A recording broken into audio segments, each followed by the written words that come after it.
नमस्कार, जोहार झारखंड देख रहे हैं आप। आपके साथ मैं हूं शिप्रा झा। झारखंड में पंचायत चुनाव में पाकिस्तान का जिन्न एक बार फिर सामने आया है।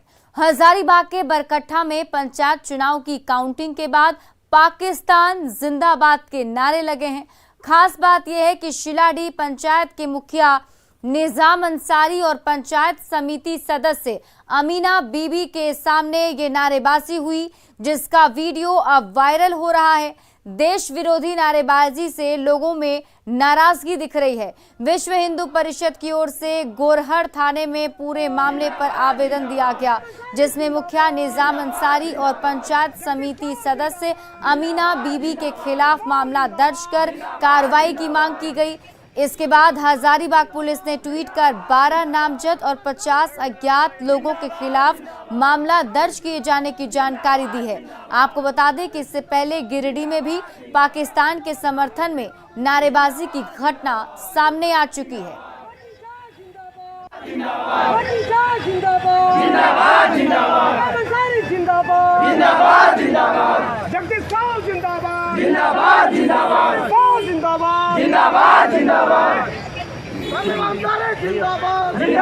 जिंदाबाद जिंदाबाद जिंदाबाद जिंदाबाद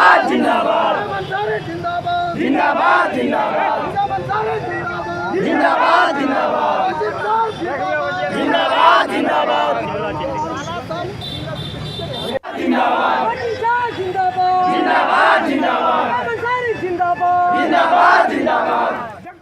और हमारे साथ हमारे सहयोगी रितेश लोहानी जुड़े हुए हैं। रितेश, सबसे पहले तो ये बताएं कि ये जो वीडियो वायरल हो रहा है, कब का ये वीडियो है और इस वीडियो के सामने आने के बाद क्या कुछ कार्रवाई अब तक की गई है? जी, मैं बता दूं कि ये वीडियो जो है ये बताया जा रहा है कि त्रिस्तरीय पंचायत चुनाव के पहले चरण की गिनती के बाद जो नव निर्वाचित पंचायत समिति सदस्य और मुखिया थे, उनके विजय जुलूस में ऐसा आपत्तिजनक नारा लगा था, जिसके बाद काफी ये वीडियो पूरा वायरल हुआ था। और हालांकि विश्व हिंदू परिषद की ओर से अभी ऐसा विरोध दर्ज करते हुए गोरहर थाने में ऐसा आवेदन दिया गया था, जिसके बाद 2 दिनों के बाद हजारीबाग पुलिस ने ट्वीट कर ये जानकारी दी है कि विभिन्न धाराओं के तहत थाने में मामला दर्ज किया गया, जिसमें 12 ज्ञात और 50 अज्ञात लोगों को विरुद्ध ये मामला दर्ज हुआ है। जी, लेकिन रितेश, क्या सिर्फ मामला दर्ज कर लेने से ये मामला शांत हो जाएगा? क्योंकि हमने पहले भी देखा है ऐसी जो वायरल वीडियो है, इससे पहले भी सामने आ चुका है। उस वक्त भी देश विरोधी नारे लगाए गए थे और अभी एक बार फिर से ये हिमाकत की गई है। जी, मैं बता दूं कि कहीं ना कहीं लगता है कि हजारीबाग पुलिस प्रशासन काफी इस मामले को लेकर गंभीर है, क्योंकि मामले के कहीं ना कहीं इस वीडियो की पुष्टि करने के लिए तो प्रशासन को सख्त हिदायत दी गई है। वहीं 2 दिन का समय लेने के बाद मामले को दर्ज किया गया है, तो कहीं ना कहीं ये प्रतीत होता है कि हजारीबाग पुलिस इस मामले को लेकर काफी गंभीर दिख रही है, जिसके बाद विभिन्न धाराओं के तहत और 12 ज्ञात लोगों और 50 अज्ञात, ये बड़ी बात है कि 12 ज्ञात और 50 अज्ञात लोगों के खिलाफ ये मामला दर्ज हुआ है। मुखिया और पंचायत समिति के जो सदस्य हैं, उनके समर्थक इस तरीके की नारेबाजी कर रहे थे, क्या उनके बारे में कुछ जानकारी आप तक पहुंच पाई है रितेश? जी नहीं, लेकिन हालांकि इस वीडियो के बारे में जब सतर्कता की जांच हमारी ओर से भी की जा रही थी, तो उस समय ये बात आई है उन लोगों के द्वारा कि उन्होंने नारेबाजी की है। हालांकि उन्होंने इस बात से साफ इनकार किया है कि किसी भी प्रकार की आपत्तिजनक नारा उनके द्वारा नहीं लगाया गया है। फिलहाल ये जांच का विषय है और हजारीबाग पुलिस इस पूरे मामले को गंभीरता से जांच करने में जुटी हुई है।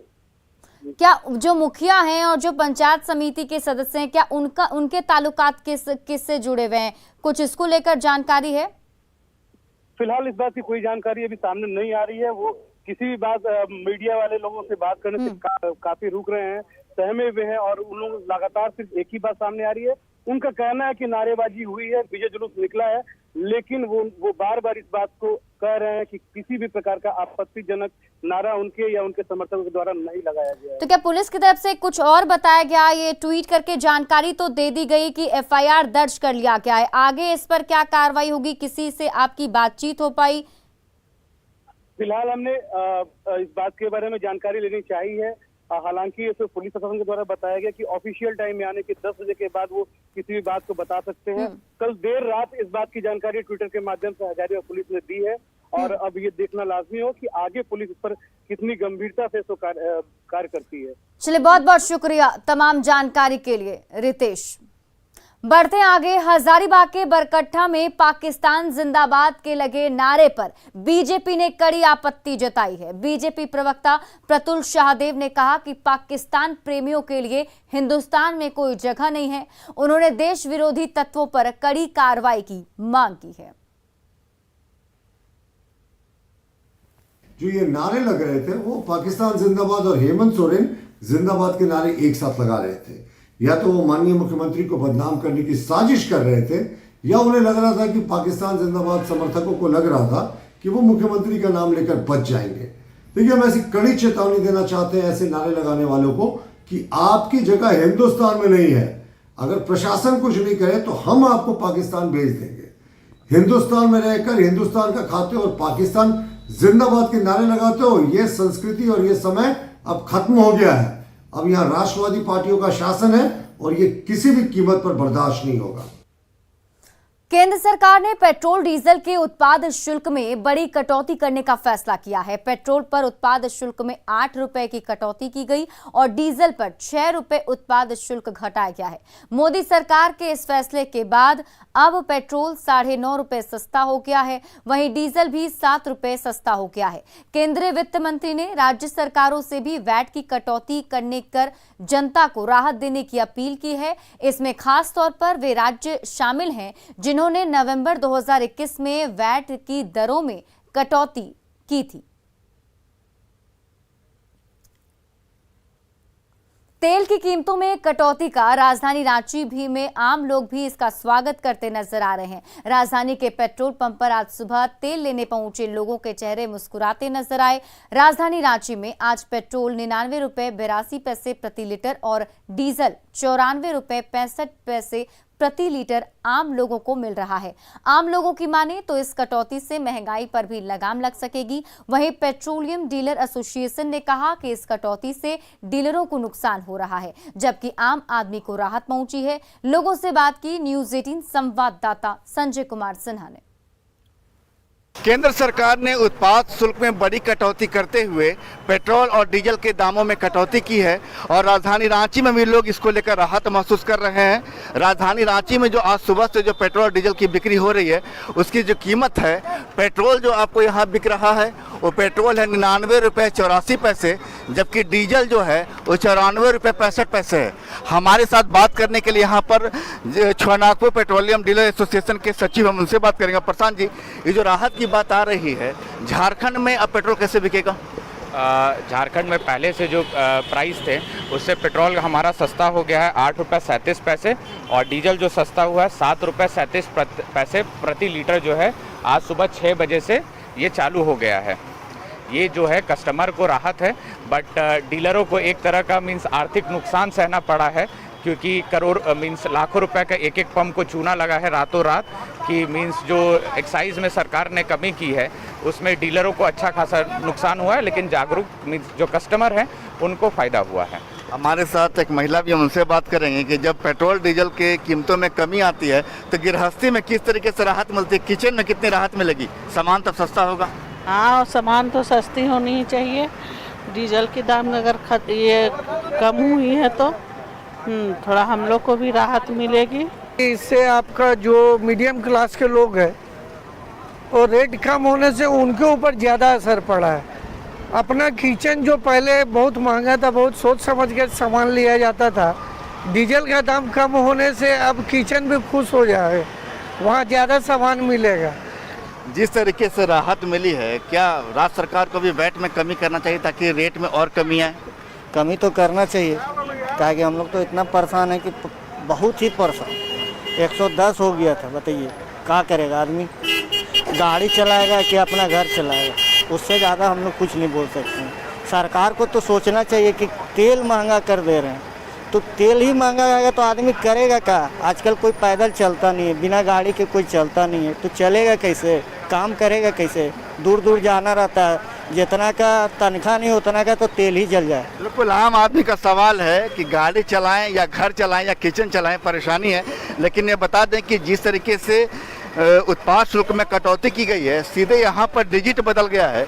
कल तक यहाँ पर जो पेट्रोल की कीमत जो है 3 फिगर में नज़र आती थी, 108 लिखा होता था, लेकिन आज वहाँ पेट्रोल की कीमत जो है सीधे डबल फिगर में आ गई, 99 लिखा हुआ है। हालांकि डीलर थोड़े परेशान बहुत हैं, लेकिन आम आदमी राहत महसूस कर रहा है। साथ ही यह उम्मीद कर रहा है कि अगर राज्य सरकार वैट में थोड़ी बहुत कीमत में कटौती करती है तो राहत और बढ़ेगी। संजय कुमार सिन्हा, न्यूज़ 18, रांची।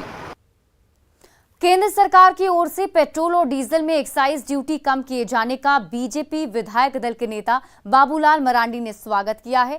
साथ ही 7 महीने में 2 बार केंद्र सरकार की ओर से वैट घटाने के बाद झारखंड सरकार से भी पेट्रोल डीजल पर वैट घटाने की मांग की है, ताकि राज्य की जनता को भी राहत मिल सके।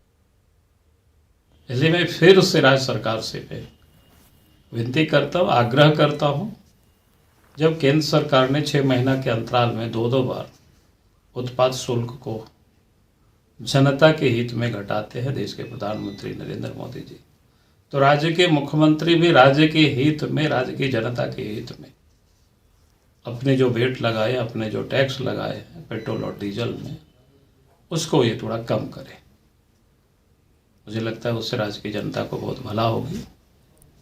और फिर से मैं देश के प्रधानमंत्री श्री नरेंद्र मोदी जी को और देश के वित्त मंत्री सीतारमण जी को बहुत बहुत बधाई इसके लिए।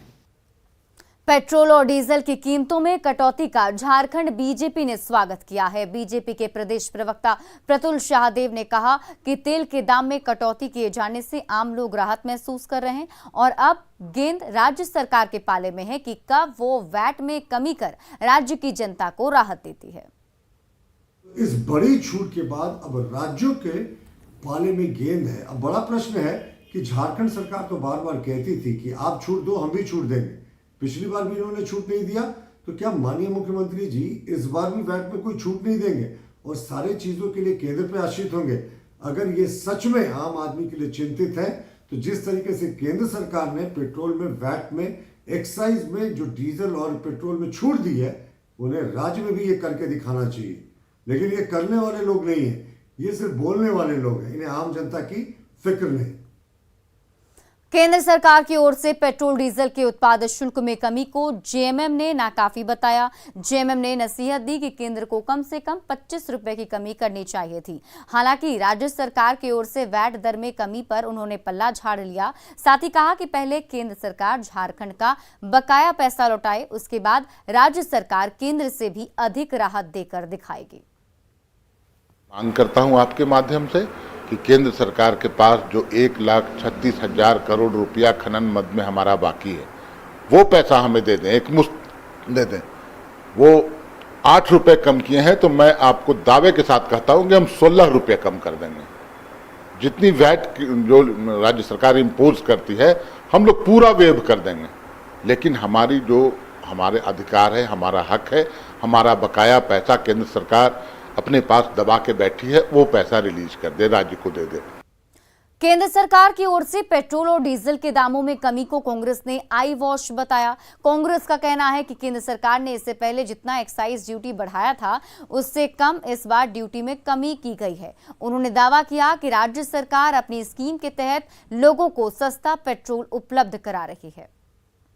ये सबसे बड़ी बात यह है कि केंद्र सरकार ने जो पेट्रोल और डीजल के दामों में कमी की है, ये जनता को दिग्भ्रमित करने का प्रयास किया है।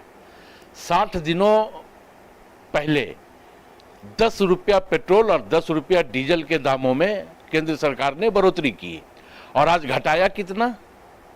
8 रुपया और 6 रुपया। रांची में अपराधी बेखौफ हैं और पुलिस केवल नाम की ड्यूटी बजाने में व्यस्त है। कल कोतवाली थाना क्षेत्र में कारोबारी चंदन कुमार से लूटपाट की घटना हुई। इस दौरान कारोबारी से मारपीट की गई। लूटपाट और मारपीट की घटना सीसीटीवी में कैद हो गई, जो वायरल भी हो रहा है। तस्वीरें 2 अपराधी कारोबारी जो है उससे मारपीट करते दिख रहे हैं। वो तस्वीर हम आपको आपके टीवी स्क्रीन पर दिखा रहे हैं। यहाँ पर देखिए, 2 अपराधी जो हैं वो कारोबारी से मारपीट कर रहे हैं। शुक्रवार रात 10 बजे की एक घटना है, जिसे लेकर कोतवाली थाने में मामला भी दर्ज कराया गया, लेकिन अभी तक अपराधियों का सुराग नहीं मिल सका है। जबकि मारपीट के दौरान बगल से एक व्यक्ति भी गुजर रहा था और सड़क के उस पार 3 लोग भी बैठे थे, लेकिन किसी ने कारोबारी को बचाने की कोशिश नहीं की। पीड़ित कारोबारी चंदन का कंप्यूटर और सीसीटीवी का दुकान है। पीएलएफआई नक्सली की धमकी ने रांची के एक परिवार की नींद उड़ाकर रख दी है। नक्सलियों ने 72 घंटे के भीतर 20 लाख रुपए या फिर 2 AK-47 राइफल की मांग की है और नहीं देने पर जान से मारने की धमकी दी है।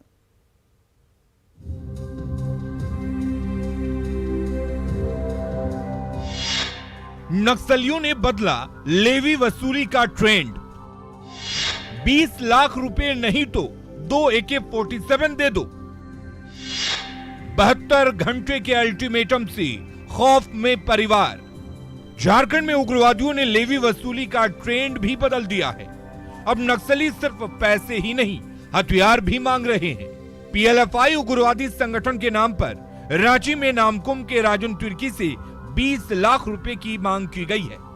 अगर पैसे नहीं दे सकते तो 2 AK-47 राइफल ही देकर जान बचाने की धमकी दी गई है। पहले कथित नक्सली से हुई ये बातचीत सुन लीजिए। तुम रहते हो ना, वो नंबर को तो ब्लॉक में रखे हुए हो तुम। मैं लड़का फोन कर रहा है, उसको ब्लॉक में रखा हुआ है तुम। है? हाँ क्या है? ऐसे ही। ऐसे ही? हाँ तो मरने से डर नहीं है तुमको ना?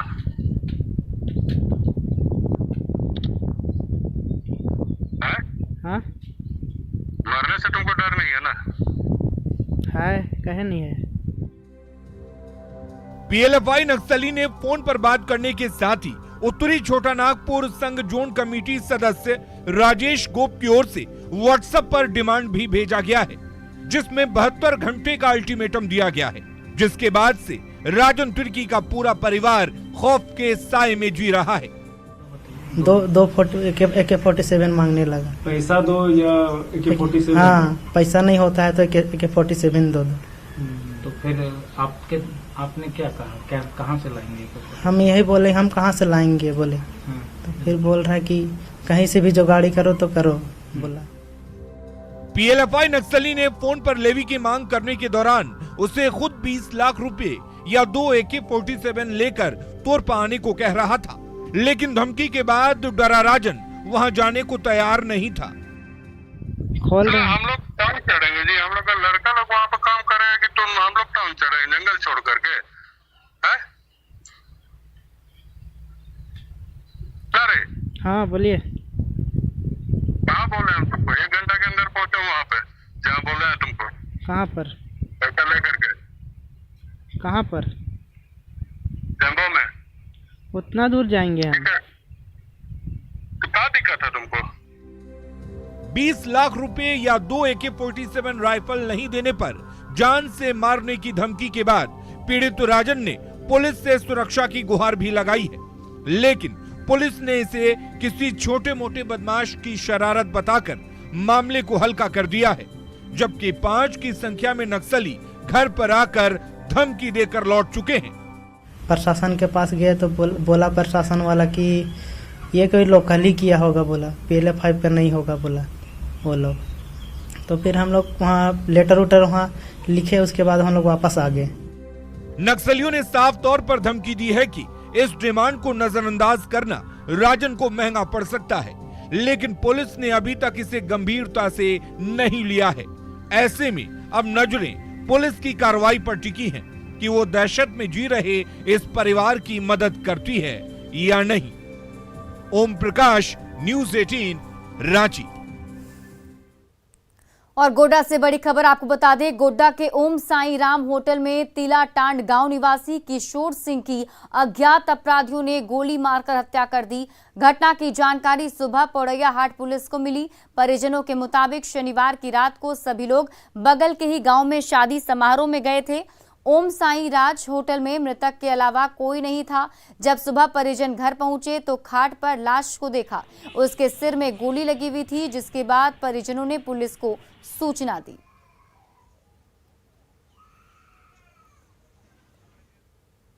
और फिलहाल इस बुलेटिन में अभी के लिए बस इतना ही, लेकिन न्यूज़ 18 बिहार झारखंड पर खबरों का सिलसिला लगातार जारी है।